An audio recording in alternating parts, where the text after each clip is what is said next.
Salut, c'est Elliot et bienvenue dans cette nouvelle vidéo où aujourd'hui je vais finalement répondre à une question qui revient extrêmement souvent qui est: est-ce que je devrais arrêter mes études pour me mettre à temps plein et à fond sur le trading? Ou alors est-ce que je devrais arrêter mon travail pour me mettre à fond dans le trading? Donc je vais répondre à cette question de manière pratique et donc dans cette vidéo il y aura les timecodes en bas, mais il y aura 3 points importants. Le premier, c'est: est-ce que tu dois arrêter tes études pour te mettre au trading à temps plein? Deuxièmement, est-ce que tu dois arrêter ton travail pour te mettre au trading à temps plein?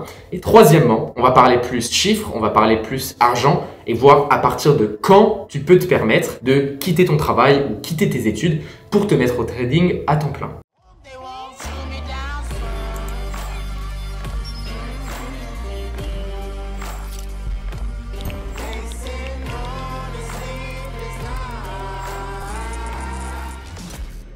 Alors pour commencer avec le premier point qui est donc: est-ce que tu devrais arrêter tes études pour te mettre au trading à temps plein? Il faut d'abord voir la situation avec les études. Donc je pense, comme tu le sais, les diplômes ont de moins en moins de valeur parce que tout est une question d'offre et de demande. Et aujourd'hui, des personnes qui ont des diplômes, il y en a énormément. Donc un diplôme a moins de valeur qu'il n'en avait dans les années 70, dans les années 80, dans les années 90. Donc en ayant cette information que finalement les études et les diplômes ont moins de valeur qu'avant, très simple de venir à la conclusion que si tu as un autre chemin qui est plus intéressant que les études, finalement c'est un chemin qui est carrément viable. Maintenant, j'aimerais juste recontextualiser les choses un petit peu et te dire que les études, ça ne sert pas à rien non plus, d'accord? Surtout si tu souhaites par exemple trader pour une institution, devenir trader, travailler en finance, que ce soit en banque d'investissement, en hedge fund, en family office, devenir analyste, devenir trader, peu importe ce que tu veux faire, si tu veux rentrer dans le monde de la finance de manière institutionnelle, les études vont être plus ou moins obligatoires. Je t'invite d'ailleurs à aller checker cette vidéo où je te montre les meilleures études pour devenir trader.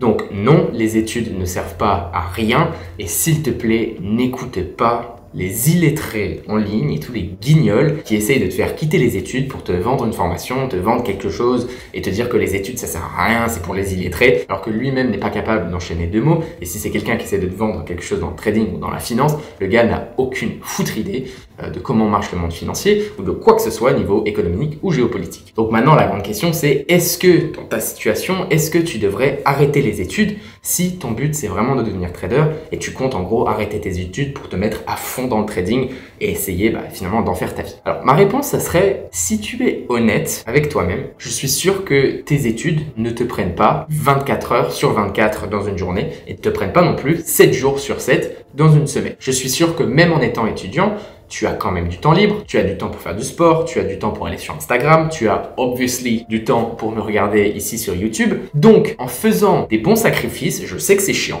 mais en faisant des sacrifices, tu vas pouvoir trader sur le côté tout en suivant tes études. Donc, je sais que la réponse que tu aurais voulu, c'est: oui, quitte tes études, mets-toi à fond dans le trading, et c'est évidemment la réponse la plus excitante. Mais la réalité, c'est que si tu fais des sacrifices, je suis certain, et j'en suis l'exemple d'ailleurs, que tu peux lier trading et études en même temps. Et c'est justement à ce moment-là, quand tu as ton trading et tes études en même temps, que tu vas avoir des signes clairs en fait, si tu dois arrêter tes études, oui ou non. Et la réponse en fait, ça va tout simplement être si tu es bon en trading et si tu gagnes de l'argent en trading. Ce que je veux dire par là, c'est: va pas prendre un énorme risque à arrêter tes études pour te mettre à fond dans le trading quand finalement il y a plein de variables sur le fait de devenir un trader rentable, régulier, surtout à long terme, parce que c'est bien beau de faire de l'argent sur 3 mois, c'est une autre histoire de faire de l'argent sur 10 ans. Donc le fait d'avoir tes études et de trader aussi sur le côté, ça va te permettre de tout simplement pousser dans ton trading pour essayer d'avoir des résultats. Et je veux que ta récompense de trading, outre évidemment le financier qui vient avec, le monétaire, mais ta récompense du fait que tu aies été extrêmement discipliné dans ton trading et que bravo à toi, tu es devenu rentable et tu es maintenant trader, tu gagnes ta vie avec le trading, là tu as déjà ton premier signe que potentiellement tu peux quitter tes études pour te mettre au trading à temps plein. Et ça c'est justement ta récompense. Tu peux quitter les études parce que tu as fait ce travail, tu as fait ces sacrifices et c'est ta récompense, d'accord? Mais pas l'inverse. Dis pas: je vais arrêter les études pour me mettre au trading à temps plein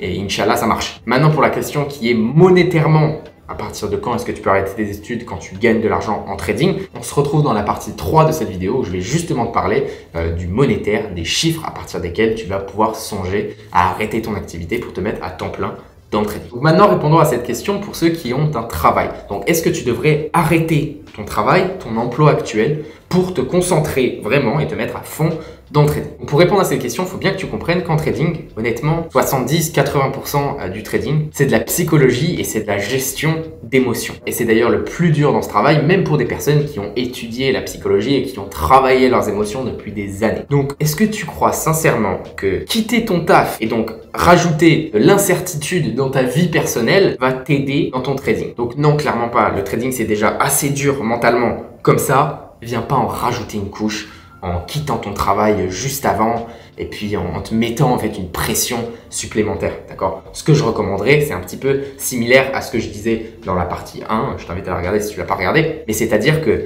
je suis sûr qu'en faisant quelques sacrifices, tu vas pouvoir trouver du temps pour trader à côté de ton travail, à côté de ton emploi. Et c'est seulement quand tu commences à avoir des vrais résultats, des résultats tangibles, où tu commences à gagner de l'argent, que bah là, ta récompense, c'est de pouvoir quitter ton travail finalement et de te mettre à temps plein sur ton activité qui te plaît et une activité qui peut potentiellement te rapporter bien plus que ton emploi, qui est donc le trading. Maintenant, je sais déjà ce que beaucoup de personnes vont me dire, mais moi, mon emploi me prend énormément de temps, même en faisant des sacrifices, j'ai pas énormément de temps pour trader. Ok, il faut aussi que tu comprennes que en trading, c'est super important d'adapter ta stratégie, d'adapter ta façon de trader, ton trading, à ton lifestyle. D'accord? Tout le monde est différent, tout le monde a une situation différente, que ce soit familiale ou professionnelle. D'accord? De mon côté, bon, certes, j'ai pas vraiment de famille, et puis bah, je suis trader à temps plein, donc j'ai un petit peu que ça à faire. Mais je conçois carrément que des personnes ont une famille, ont des responsabilités que je n'ai pas, et aussi ont un travail, et donc ont moins de temps finalement pour trader. Et donc c'est justement en utilisant les bonnes unités de temps, donc en utilisant différents time frames, que tu vas pouvoir trader autour de ton activité. D'accord? Que ça soit du trading très court terme que tu vas faire sur des sessions,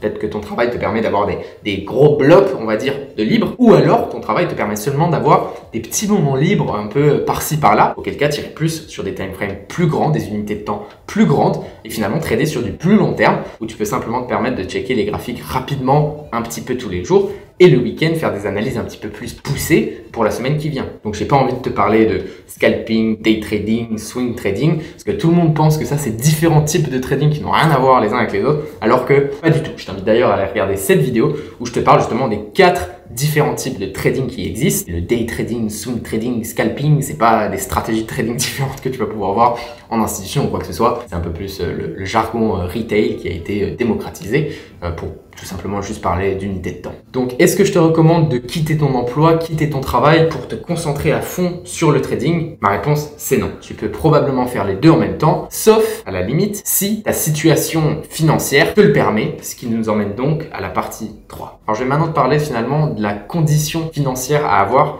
qui te permettrait finalement de quitter tes études ou quitter ton travail. Donc il faut savoir que quand on parle de finances personnelles, il y a vraiment 4 variables. La première qui est ta fortune personnelle, donc combien est-ce que tu vaux, ton net worth. La deuxième qui sont tes revenus. La troisième qui sont évidemment tes dépenses. Et la quatrième qui sont tes responsabilités. Est-ce que tu as une femme à charge? Est-ce que tu as des enfants à charge? Est-ce que tu as une maladie? Enfin bref, peu importe, une responsabilité, quoi. Donc sur ce, parlons chiffres, parlons argent. À partir de combien, en tant que fortune personnelle, est-ce que je recommanderais de quitter ton travail ou quitter tes études? Donc en gros, prendre un risque pour te lancer à fond dans le trading. Personnellement, je dirais avoir un minimum, mais grand minimum, de 6 mois de dépenses mensuelles en économie. Et idéalement, 1 an.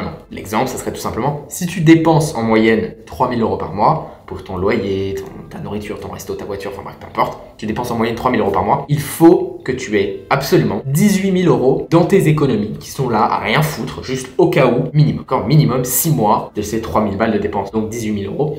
Et idéalement, 1 an, c'est-à-dire 36 000 € que tu as sur le côté, juste au cas où. Et en fait, cet argent-là va te donner un petit peu la liberté et la tranquillité d'esprit, d'accord, pour pouvoir trader et pas avoir une pression financière en plus quand tu trades. Parce que comme je disais, en trading, la psychologie, l'émotion, c'est quelque chose de très compliqué. C'est même quelque chose de très compliqué pour moi. Alors en plus, si j'avais un poids financier sur mes épaules où je sais que si je fais pas une certaine performance, je peux pas manger à la fin du mois, ça serait encore plus compliqué que ça ne l'est déjà. Donc voilà, ça serait la première chose que je recommanderais en termes de fortune personnelle. Et maintenant, en termes de revenus, parce que ça, c'est les seules 2 variables où moi, je peux te conseiller. Évidemment, la variable responsabilité, je vais pas te dire de laisser tes enfants. Et la partie dépenses, c'est pas moi qui vais décider non plus combien tu dépenses par mois.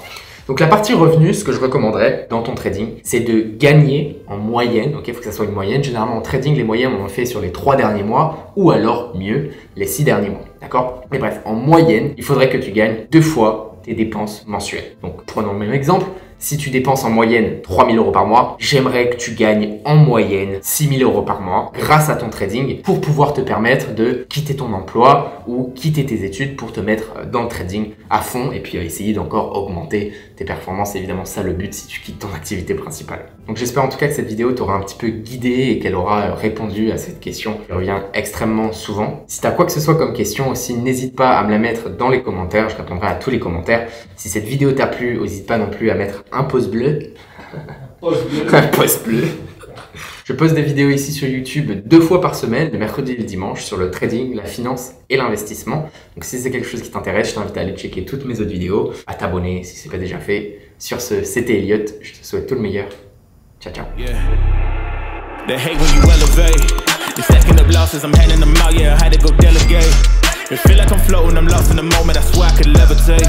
They never believed that I would really fly. I had to go demonstrate. I had to set them straight. They hate when you elevate.